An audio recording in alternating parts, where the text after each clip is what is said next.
আমার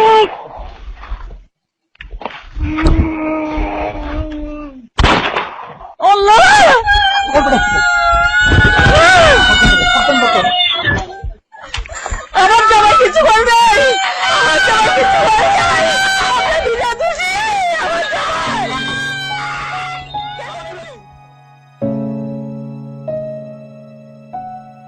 কক্সবাজারের টেকনাফ, গভীর রাত।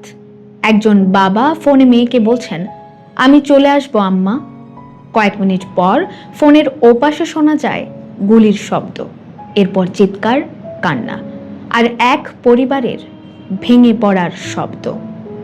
আজকে আমরা ফিরে যাচ্ছি 2018 সালের সেই রাতে, যে রাতে বাংলাদেশের ক্রসফায়ার সংস্কৃতি রাষ্ট্রীয় সহিংসতা এবং মানবাধিকার নিয়ে এক গভীর প্রশ্ন তুলে দিয়েছিল। আমি আফিফা উলফা, শুনছেন বে ইনসাইট। 2018 সালের মে মাস, বাংলাদেশ জুড়ে শুরু হয়েছে কথিত মাদক বিরোধী অভিযান।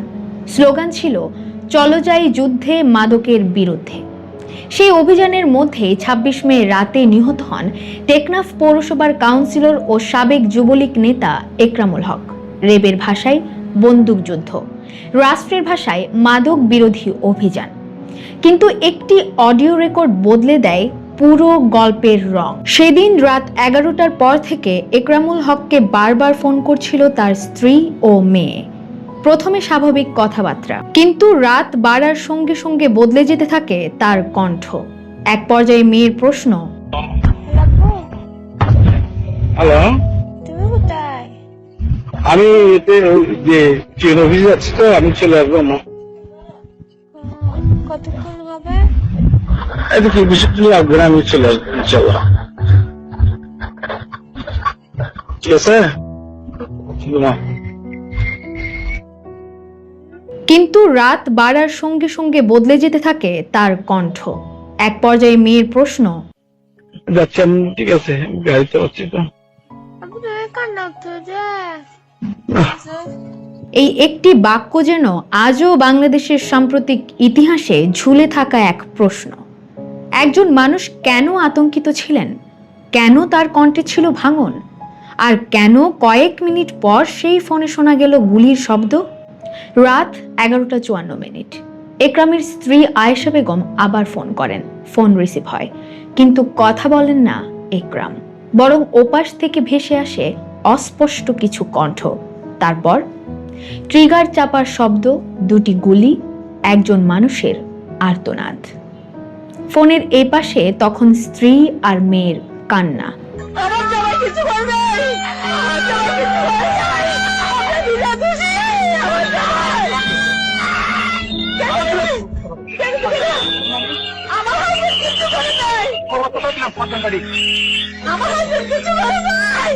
এই শব্দগুলো শুধু একটি পরিবারের আরতি নয়, এগুলো রাষ্ট্রের কাছে নাগরিকের শেষ আবেদন। বাংলাদেশে ক্রসফায়ার শব্দটি বহু বছর ধরে এক অদ্ভুত স্বাভাবিকতায় উচ্চারিত হয়েছে। রাতের অন্ধকারে কাউকে তুলে নেওয়া, তারপর সংবাদ বিজ্ঞপ্তি, বন্দুক যুদ্ধে নিহত, অস্ত্র উদ্ধার, মাদক ব্যবসায়ী। কিন্তু ইকরামুল হকের ঘটনায় প্রথমবারের মতো সাধারণ মানুষ যেন মৃত্যুর শব্দ সরাসরি শুনেছিল। কারণ এখানে শুধু একটি লাশ ছিল না, ছিল মৃত্যুর অডিও, ছিল একটি পরিবারের সরাসরি আতঙ্ক। আর সেই কারণেই ঘটনাটি দেশ জুড়ে নাড়া দিয়েছিল। একরামের স্ত্রী আয়েশা বেগমের দাবি, তার স্বামীকে পরিকল্পিতভাবে ডেকে নেওয়া হয়েছিল। তিনি বলেন, একটি গোয়েন্দা সংস্থার কর্মকর্তার ফোন পেয়ে বাড়ি থেকে বের হয়েছিলেন একরাম। আরও ভয়ঙ্কর অভিযোগ, ঘটনার পর যে সংবাদ বিজ্ঞপ্তি দেওয়া হয়েছিল সেখানে নিহত ব্যক্তির বাবার নাম ও ঠিকানাতেও অসঙ্গতি ছিল। অর্থাৎ প্রশ্ন উঠেছিল, রাষ্ট্র কি ভুল মানুষকে হত্যা করেছিল, নাকি কাউকে মাদক ব্যবসায়ী বানিয়ে হত্যার বৈধতা তৈরি করা হয়েছিল? একরামের দুই মেয়ে আজ বিশ্ববিদ্যালয়ে পড়ে, কিন্তু তাদের শৈশব থেমে আছে সেই রাতে। একসময় তারা ঘরের দেয়ালে লিখেছিল, মানুষ মানুষকে গুলি করে মারে, আমাদের আব্বুর হত্যার বিচার কি হবে না? ভূতকে ভয় লাগে না, মানুষকে ভয় লাগে। এই বাক্যগুলো কোনো সাহিত্য নয়, এগুলো রাষ্ট্রীয় সহিংসতার মধ্যে বড় হয়ে ওঠা দুই শিশুর মানসিক মানচিত্র। দীর্ঘ 7 বছর মামলা করতে পারেনি পরিবারটি, কারণ ভয়। এই ভয় শুধু একটি পরিবারের নয়, বাংলাদেশে বহু পরিবার বছরের পর বছর নীরবে বেঁচে থাকে, কারণ তারা জানে বিচার চাইতে গেলেও বিপদ হতে পারে। শেষ পর্যন্ত আন্তর্জাতিক অপরাধ ট্রাইব্যুনালে মামলা হয়েছে, তদন্ত চলছে, কিন্তু প্রশ্ন রয়ে গেছে, যদি সেই ফোন কল রেকর্ড না হতো, যদি গুলির শব্দ কেউ না শুনতো, তাহলে কি একরামুল হকের গল্প আর 10টা ক্রসফায়ারের মতোই ফাইলের ভেতর হারিয়ে যেত? মানবাধিকার সংগঠনগুলো বহু বছর ধরেই বলে আসছে, বিচার বহির্ভূত হত্যাকাণ্ড শুধু একজন মানুষকে হত্যা করে না, এটি ধ্বংস করে আইনের প্রতি মানুষের বিশ্বাস। কারণ যখন রাষ্ট্র নিজেই বিচারকের ভূমিকায় দাঁড়ায়, তখন আদালত, তদন্ত, সাক্ষ্য সবকিছু অর্থহীন হয়ে পড়ে। আর সবচেয়ে ভয়ঙ্কর বিষয় হলো, এতে সমাজ ধীরে ধীরে মৃত্যুর প্রতি সংবেদনশীলতা হারিয়ে ফেলে।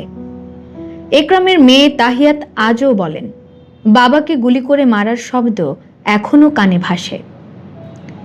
বাংলাদেশের ইতিহাসে হয়তো অনেক হত্যাকাণ্ড আছে, কিন্তু খুব কম ঘটনায় মানুষ মৃত্যুর মুহূর্ত এত কাছ থেকে শুনেছে। একটি ফোন কল, কয়েকটি গুলি, আর একটি পরিবারের সারা জীবনের দুঃস্বপ্ন।